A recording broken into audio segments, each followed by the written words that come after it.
Welcome home to USA Global TV and Radio, a place where dreams take flight, with authentic storytelling, diverse perspectives and meaningful conversations, where global stories unite and bridges are built beyond all borders. Discover world-class education, entertainment, hope and inspiration. Together, we're building bridges worldwide. Subscribe to our channel, USA Global TV. Download our app, USA Global TV. Be our guest or join our team. Visit usaglobaltv.com. Thanks to our founder and executive producer, Dr. Jacalyn Kerbeck. Music score by Yeffy Tang from Cloud Road Music.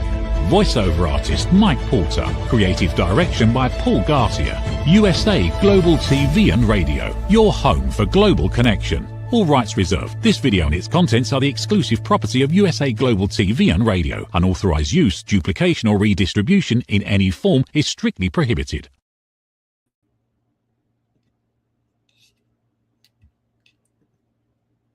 What if you've been doing something for a very long time and you realized it's time to make a change? That's what we're doing here today at Iconic Women. We are going to be changing the name because we have an iconic man who is joining us. This is an absolute first. We're going to change the name of the show to Iconic People.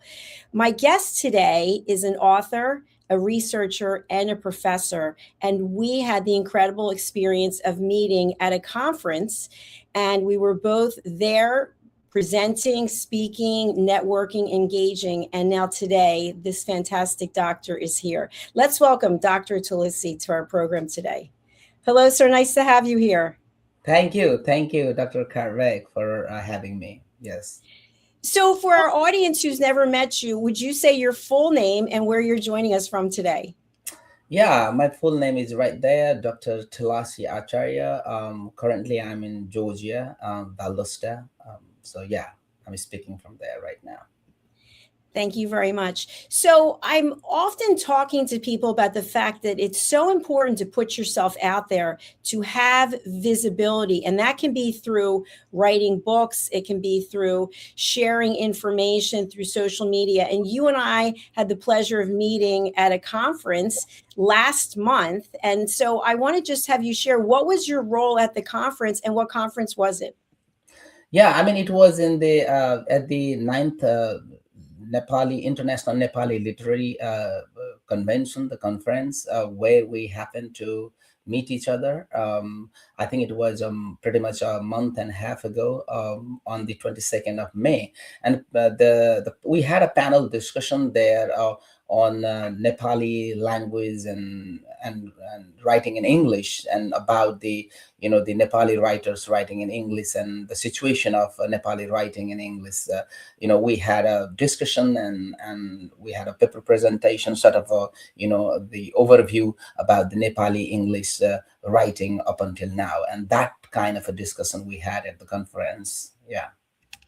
Thank you, Doctor. One of the things I think is really profound from what you just shared is, I know I'm an author writing only in English, and we've interviewed hundreds, if not thousands, of authors writing only in English, but yet you and the people who are attending the conference have a profound interest in writing in English, even if that's not the first language. Why is that?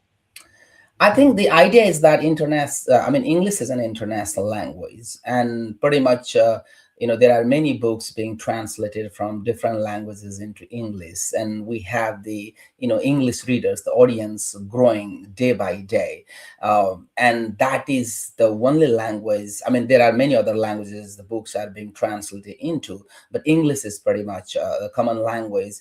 People like to read and understand the culture all across the world. And if for example, I speak originally, my mother tongue is Nepali, and I speak and write in English as well. So if I have to read a book written in a different culture, another medium would be either the book should be translated into Nepali or should be in English, at least minimum. So that's why I think the writing in English is an opportunity as well to bring the the culture and the language and pretty much the so many other things into play, and then translate, and then convey the masses out to the people from a different cultural and linguistic background as well, I think. And that also is one of the reason why we want our culture, we want our voice being heard, and also want other readers to know what cultures we have, what languages we have, what kind of a the voice people have. I think the best medium for now would be in English. I think that could be the reason why we are more interested reading and writing English. Yeah. Thank you, Doctor. One of the things I want to share about attending the conference, because we're talking about language and English being the first language, I attended a certain part of the conference, and it was not in English. It was in Nepali, I believe. And the whole group of people there were so welcoming. I didn't know exactly what anyone was saying, but I certainly felt welcome. And so that is unlike any conference I've ever attended before, where it just seemed like everyone, namaste, everybody was so open and just heart-centric. And so I just want to mention that because I think it's really important. Yeah, thank you. Because yeah, I think it's also about sometimes even if you don't understand the language, the way they speak, the tone, the voice, even the postures and the gesticulations. I think even the sound and the noise. There are certain words like onomatopoeia. And just by hearing the sound.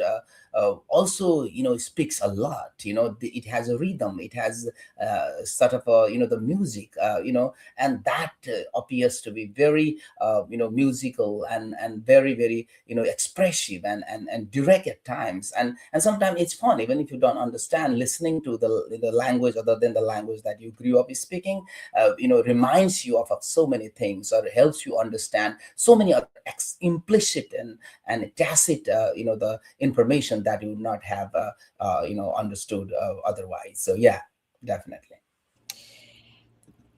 I want to just ask you about something that you mentioned before, and then we're going to get into your actual background. But if you think about books being translated from Nepali into English, for example, is there anything that's lost in translation, like that famous movie? Because I know many people are using AI, for example, to translate English books into other languages. And then when they give it to someone who actually is from or was brought up in that culture, speaking that language, there are a lot of differences. So what do you think about lost in translation? I mean, that is definitely it's a good question, and also pretty much this question definitely comes into play when we talk about translation anyway. And there will definitely be something is lost in translation. We cannot translate exactly the way it is written in an original language. No matter how much you try to translate it, or how best you translate, because the language carries emotions, a culture, the tone, the voice, and it's very hard to completely translate exactly the same kind of emotions when it gets translated into a different language.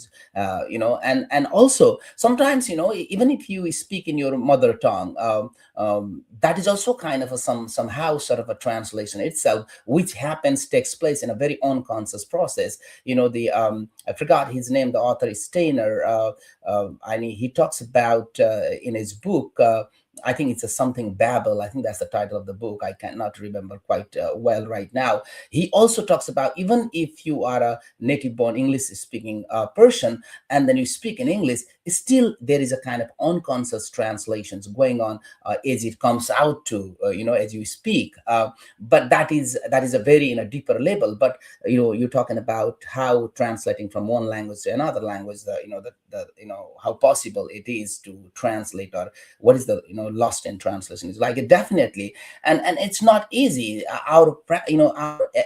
effort would be always how to best translate, to try to communicate the same emotions as best as we can, and we'll try our best, but definitely we cannot bring 100% out. Yeah, I agree with that. I agree with you, especially since in English language we have slang. If you think about English, there's the British English, which people will call proper English. There's American English. So I think your point is very valid. Mhm. And I want to move into the fact that you are also a professor and your area of focus is English. Is that correct? Yes, yes. I teach English composition and writing. Yeah. So, a lot of the research that I've seen is the fact that Americans overall in the United States, that the education level in terms of basics like English, math, and I know this is a general question, that it's really started to fall backwards over a number of years. What are you seeing in your role as a professor? I think that's a very good questions, and I also have observed that somewhat. I have been teaching at a U.S. Institution quite for some time now, maybe 15, 16 years now.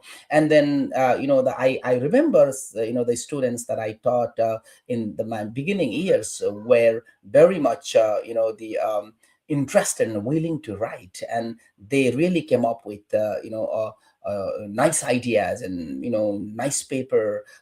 They appear to be more creative when it comes down to writing an essay. But these days, I do not see very much of that sort of a talent, or maybe putting much effort into writing, except for a few students who want to work hard on their own. Maybe it could be the reason of AI also. The AI pretty much does everything for them, so they don't bother with doing making an effort as well. And it also has reduced the reading habits, because they don't have patience when it comes to reading and writing. And I have noticed that quite a lot. And you are right that you asked me these questions, and I think one of the reasons could be an AI, because some of the writing is very stilted and very repetitive, and that does not really bring kind of a creative ideas into play, and that is very noticeable these days. And that is one of the I think distressing, I mean, one of the pessimistic things I would say, along with the benefits of AI. These are some of the the challenges that we have been coping with, and as an instructor, that is what I have noticed as well. Yeah.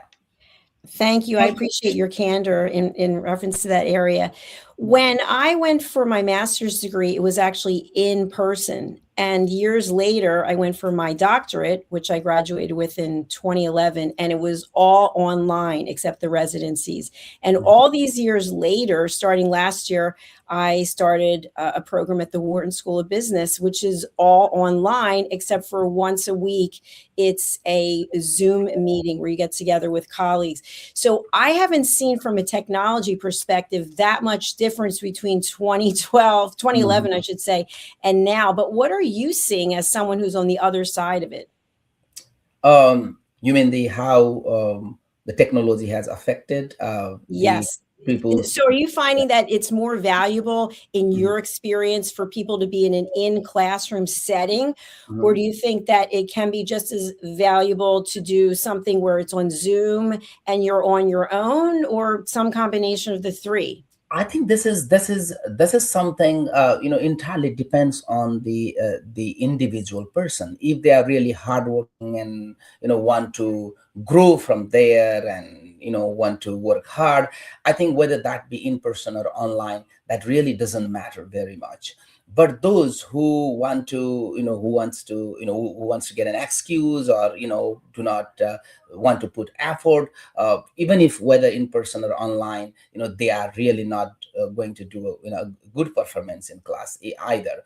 But talking about online and in person, I think still there is a some significance of having in-person classes as well, because that it at least will give an opportunity to have a kind of face-to-face interactions, being in person, and that also allows the instructor and teacher to put them together into a workshop, and that will help, that will want let them avoid certain things that they could do, that they could avoid if they are going an online class. So that's why I think there are more benefits of going through an in-person class than an online class. Is entirely based on my observations, because that basically in-person class helps them be more proactive, and that also kind of encourages somehow an active learning, and can introduce so many other the technologies within the classroom, and activate the classroom quite more in a very effective way, and that will give a very less chance for students to avoid the class or to be very lethargic or passive as well. So comparatively, I think in-person class would be more effective, and more the enriching compared to the online class. That is my personal observation. So yeah. Thank you, Doctor. I would agree with you on that. It's almost like when we attended the conference could have been virtual, where people dial in and we're all on Zoom, but it's those sidebar conversations that you have with people. You meet somebody in the hallway and you have a conversation. So I think there's validity to doing it online for people who are not able to travel, for example. They've got a lot of commitments, but I do think in person there's also value. So let's get into your books. You're the author of more than a dozen books. What was the first book you wrote, and what was the reason for writing it? Yeah, I mean, my very first book is my debut novel, Running from the Dreamland. That is something I wrote when I came to the US to further my studies in professional writing, and creative writing was my major, and that was part of the thesis, the capstone project that I work on, and it was published in 2014, by a small press here in Atlanta. That is basically about a character who came from Nepal to the US and had to go through the harrowing experiences, in terms of the cultural adjustment and language barrier and so many other things, and what it meant to be being in a different country other than the country the character was born and raised. And he thought that America was the dreamland, but was it really the dreamland, or what is the real dreamland? Those are some of the bigger the biggest questions the novel itself asks for the readers to contemplate. So those are some of the striking questions that came to my mind, and I thought this would be a good book if I give it a kind of a fictional touch, and that is the reason why I came up with those ideas and the plot and the story in my mind, and I wrote that book.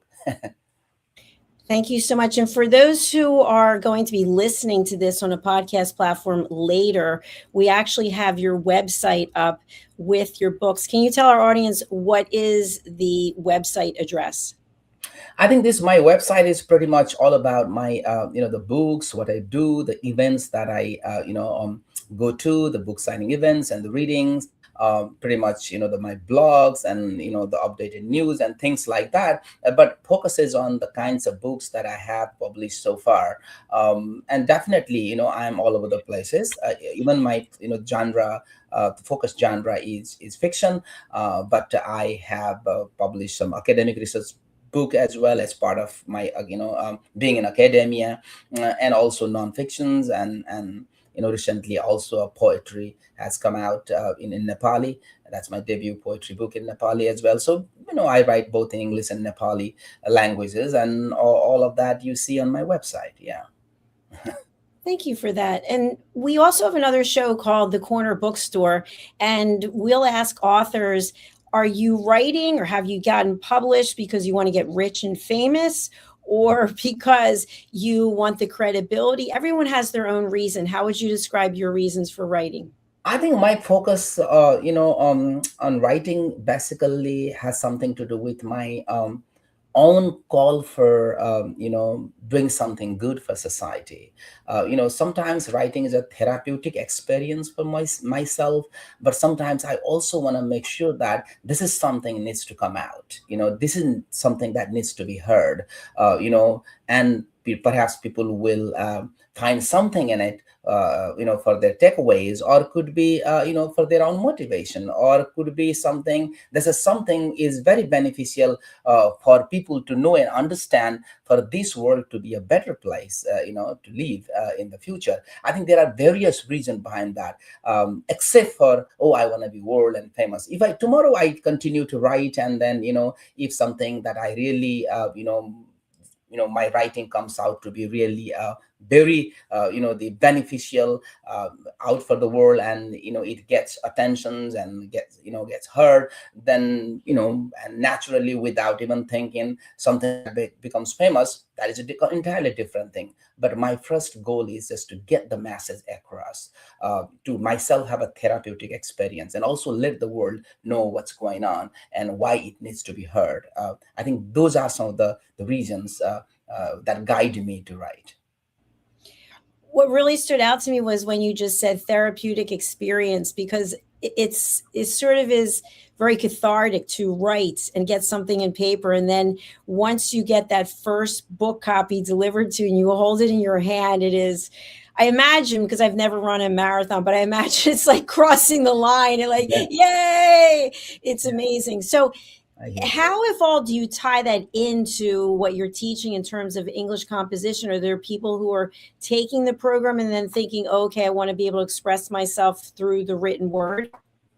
No, I mean, teaching and writing, I think, goes simultaneously, because as a teacher, you also have to read, because that will enlighten you, inform you, keep you updated with what's going on in terms of writing, and what kind of new books are coming out as well. And that is I read, because the reading also helps me,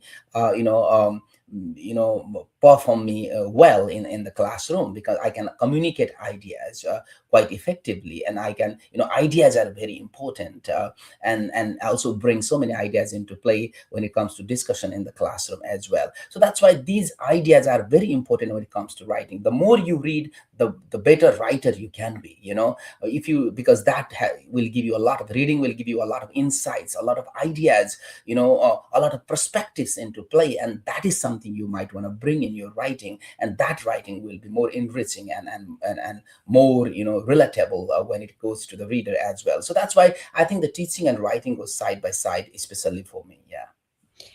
And what about your students, doctor? Do they come away from your program and have an interest in getting published, or are they two separate things?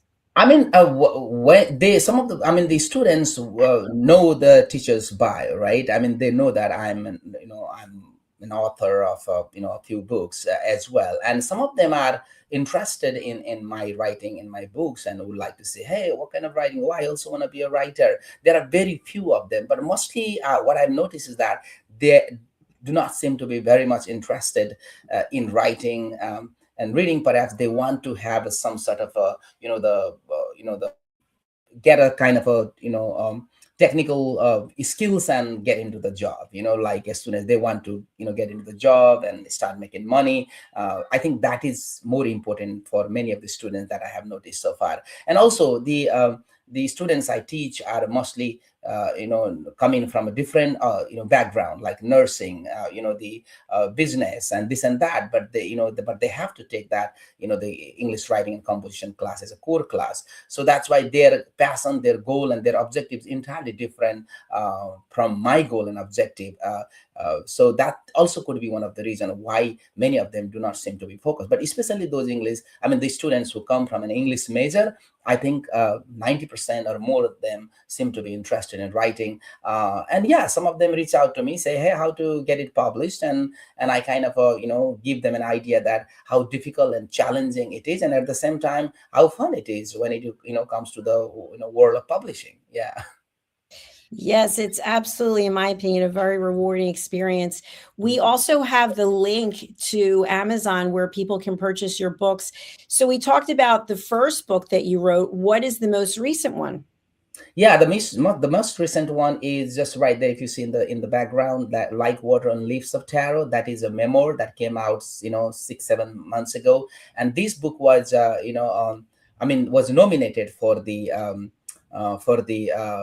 2026 Georgia Author of the Year. Although it didn't get that award, but it owned another award, which was the 2026 Georgia Independent Authors Association Award that that owned that award a couple of weeks ago as well. So it has really got a wonderful reception as well. So yeah, that is the book, Like Water on Leaves of Taro. That is the most recent book which came out a few months ago. Yeah. And how would you describe the journey that the reader will take for this book? I mean, this really brings in two cultural perspective. I mean, not two, more than, two cultural perspective into play. It is about loss, meditation on loss. What it meant by losing your immediate family members, and that it happened in the backdrop of, the in the backdrop of COVID-19, and it was not, the COVID-19 has nothing to do with, the death of the immediate members, in the family, but in the backdrop of the COVID-19, there's such a experience that my wife had to go through, and I was right there to support her, and it is more about how we always kind of, a death is a kind of a hush topic. It's a taboo topic that we don't want to talk about basically, but why it needs to be discussed and talked. This is why this topic is very important. Death doesn't come with always with tragedy and loss and this and that, but it also brings some kind of a reunion and some so many other things that we never noticed before. I think that is something has been highlighted, and how it has been viewed all across the world in different cultures. I think that is something I have discussed in this book through a lot of research as well, and this is a memoir too. Yeah.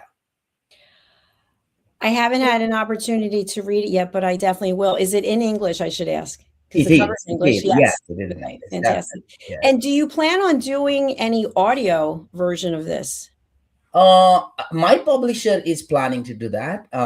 We have been talking about it. Most possibly in a few months, I think it will be out. The audio will be out. Definitely. Yeah. Congratulations. That's exciting. Thank And you. so you're also a researcher. Tell us what type of research you've done or that you're doing. Yeah, I mean, my PhD is in public administration. And when I wrote my dissertation, I mean, my research focus area is, marginalized community, people with disabilities, especially women and gender and things like that. So most of my research have been guided by, those, themes or the topics as well. But being as a, the director of the social science department at Nexus Institute of Research and Innovation, that's a research institute. I have been working on a project. It's called Senior Care Senior Citizen Care Project is still going on in the very remote regions of Nepal. And the last time I also went there to I lead the project basically, and this is more about the conditions of the older adults and how to address what kind of a policies that we need to formulate to address the conditions of the senior citizens in remote regions, like Upper Mustang in Nepal and things like that. So right now I'm focused on that kind of research, but my research focus area is mostly, marginalized communities, people with disabilities and gender and things like that. And I have already a couple of books out. One of the book is Gender, Disability, in Nepal, Sex, Gender, and Disability in Nepal, that was published by Routledge. Another book was by Sex, Desire, and Taboo in South Asia, that was published by Bloomsbury. Those are the academic research book as well. Yeah. Fascinating work, Doctor. And one of the things I'm wondering in reference to this area when it comes to senior citizens, I'm 63. I'm not sure if that makes me a senior citizen yet or not. I forget what the age is. But when I was growing up as a baby boomer, we were taught, and I believed, that you treat your elders with respect. And I know in certain parts of the world that still goes on, but I don't see that much of it in my own experience in the United States. What are your thoughts about that? I think that's a beautiful touch and questions that you have raised. We still have, I mean, basically the Nepalese culture is more about respecting seniors like elders. Love youngers. The young people. Younger than you, and then the respect the one who is older than you. This is an idea that we still have. in Nepali culture. Definitely, but I don't know, because of this globalizations and technology and all kind of stuff, and I don't know this, the westernizations. I don't know. I really don't know. These days we do not seem to be, people being very mindful and thoughtful of that idea. But still, I still see that, it still prevail that, hey, we need to love younger than us, and respect older than us, that kind of a phenomenon. But even if we have that, the idea, in saying, but in practice, we really need to work on that somehow. But in Nepali culture, still the policy suggests that when you are 60 plus is senior citizen, but internationally 65 plus is kind of, I think, defined as senior citizens. But when I do my research, I still put that category 65 plus under senior citizen category. Anyway, so yeah, I think that is still in there in Nepali culture, because Nepali culture is more about respecting and loving as well. So I see people still being respectful of older than themselves. Yeah. I'm glad to know, first of all, that I'm not a senior citizen yet. Yay. That's a good thing. And the second thing is, I also remember, in line with what you said, I remember growing up, if I didn't know something, go ask your father, go ask your teacher. Now it's like, go ask YouTube. YouTube can tell you everything, but Yeah. it's not the same thing as interacting with a person. And I think, although we have so much access to resources, that you can take that information, and that's a great way to start a conversation with someone. Hey, I looked up something from the Mhm. 1940s, and you were around then. What did whatever the question might be, you can bring someone in to Mhm. actually create a very dynamic conversation. Mhm. Mhm. So, can you repeat that questions again? I thought you were just Yeah, no, I, sharing. I think we can. I think we have so much information available to us that we can use that as a stepping stone or a foundation to have conversations with people who are older or people who are younger. I feel like each and every one of us has something to share. And it Mhm. doesn't really matter what our age is. It's just Mhm. about getting Yeah. people to open up and share their Mhm. experiences. Yeah, definitely, because we all have our own thoughts and ideas. No matter what age group you have, we always bring our perspectives into play, because our mindset, our worldviews, our perspectives are shaped by our upbringing, the environments around us, or maybe the heredity as well, right? Because the kind of heredity that you have, or the environments that you have come from, definitely shape your worldviews and thoughts, which is completely different from mine. So listening to you is always enlightening and insightful, because I will be learning different in perspective or different worldviews from you, and so is mine.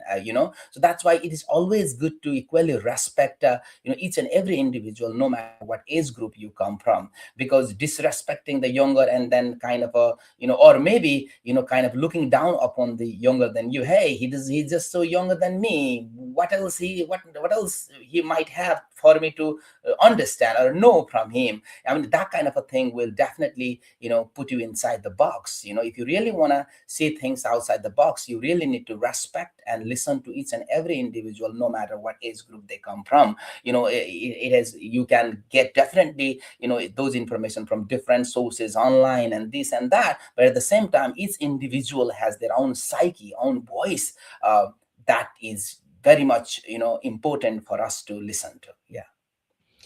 Completely agree with you.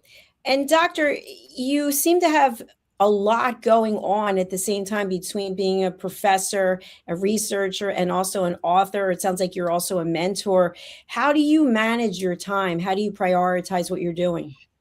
I think it's all about your passion. When you are passionate about reading, writing, teaching, and doing research, I think everything goes simultaneously. You do not have to separate your time. Oh, I will do this for that, I'll do that, but this is how I will do it. I think if you start separating, or if you start, being very much, organized too much, I think that is make you that will make your that will mess your life up, so but if you let it go with your passion and interest, and continue doing what you have been doing, I think those things just happen simultaneously. I really haven't had planned for all of that. When I need to teach, I think I prepare before class, go and teach, and then especially the writing thing that I do is pretty much on weekends. I do a lot of writing on weekends. Sometimes I give some time to my family, and we go out and things like that. And when there is some holiday, I do writing. Pretty much, if other people sleep like 7-8 hours a day or night, I think I sleep maybe 5-6 hours. So I think those are a little bit of a few things that that might help me to give me some extra hours. Otherwise, I think I let everything go on its own, and do things simultaneously. Yeah. The word that really resonates with me is passion. I think when we're passionate about what we're doing, it doesn't feel like a job. It's not actually work. And Mhm. so I know and can tell that you're very passionate about what you're doing. For people who want to connect with you, whether it's ordering your books, having you as a mentor, what's the best way to get in touch and who should contact you?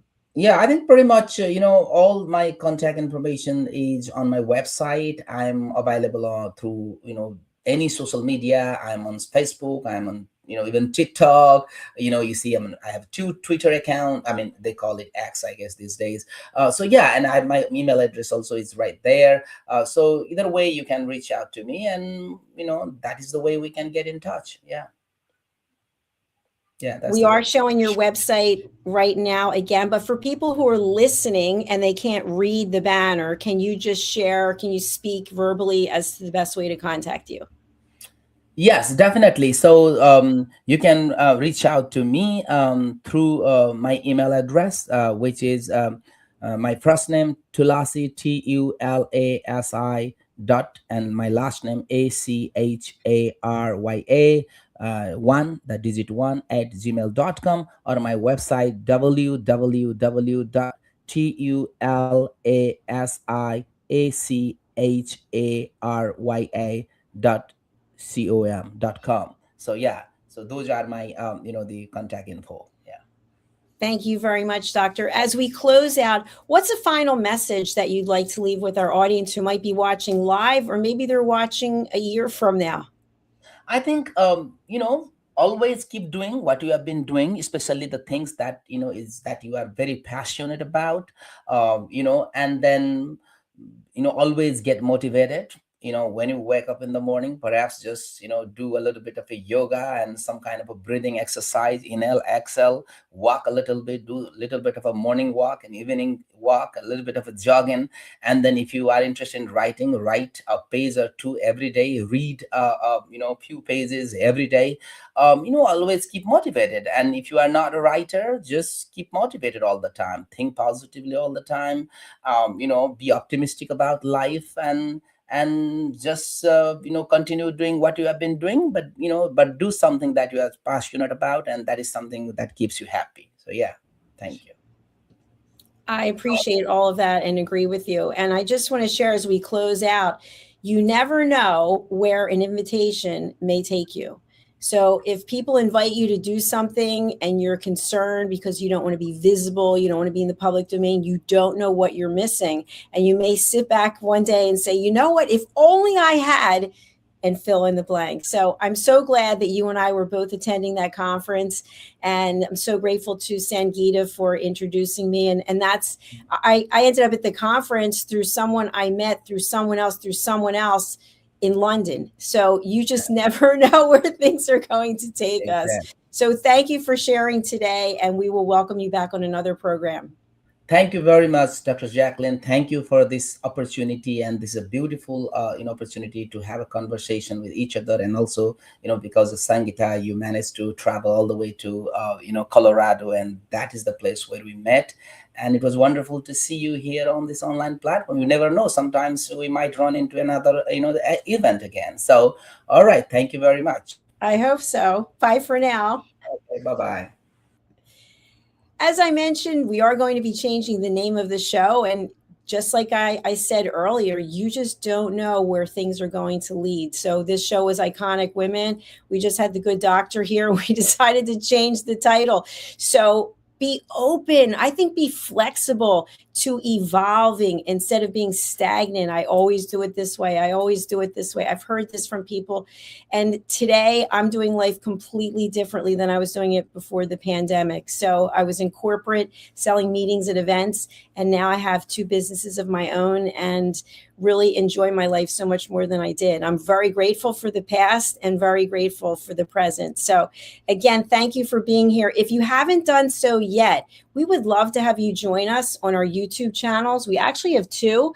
The first one, USA Global TV and Radio, we've earned the YouTube Silver Creator Award for over 100,000 subscribers. I think we have 113,000 now. And the Dr. Jacalyn Kerbeck channel, we started 2 years later and we just crossed over 40,000. So please do consider joining us.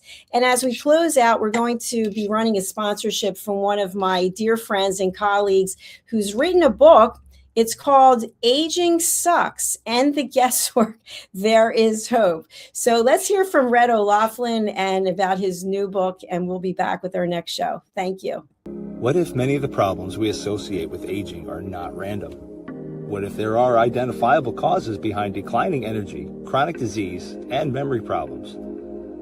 We have been told that aging is simply something we must accept, that slowing down is normal, that growing older means growing weaker. But what if that's only part of the story? Why do some people remain active and engaged well into their later years? Why do others struggle with disease, fatigue, and declining health? What is happening beneath the surface? What processes drive aging? In Aging Sucks, researcher, educator, and author Red O'Loughlin explores what researchers have discovered about why we grow older. No medical degree required, no confusing jargon, just clear explanations of what researchers have discovered about the processes that influence aging. You cannot stop aging, but understanding its causes may help you make better decisions about your health, your future, and your quality of life. Because understanding comes before action. Action creates hope. Aging sucks. End the guesswork. There is hope. People are searching for experts every day. Are they finding you, or are they finding someone else? Every day, professionals are building authority through media. We've already built the platform. USA Global TV and Radio. Over 14,000 shows streamed to over 60 countries. This isn't about becoming famous.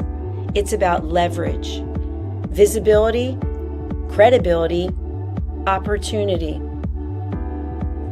One interview, one conversation, one show, repurposed into content, connection, and business growth. Most people assume hosting a TV show requires a studio, a production team, and a massive budget. Our television packages begin at $1,500 US per month. Professional production, global distribution, replay visibility, built for voices with something to say.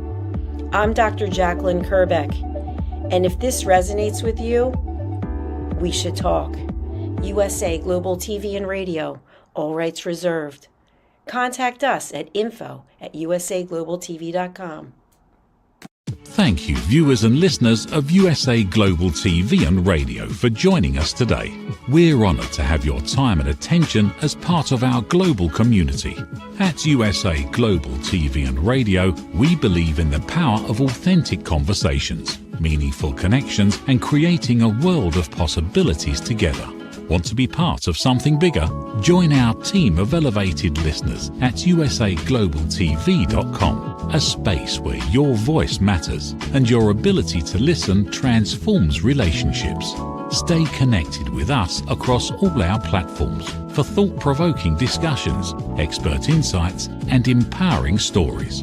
Subscribe to our channels at youtube.com/c/USA Global TV. Follow us on social media and explore the endless opportunities we're creating for growth, learning and inspiration. Together, we're not just broadcasting, we're building bridges and changing lives one conversation at a time. For inquiries, contact us at info@usaglobaltv.com. Produced by Executive Producer and Director Dr. Jacalyn Kerbeck. Voiceover by Mike Porter. Creative Direction by Paul Garcia. All rights reserved. Visit usaglobaltv.com to view our full terms and conditions.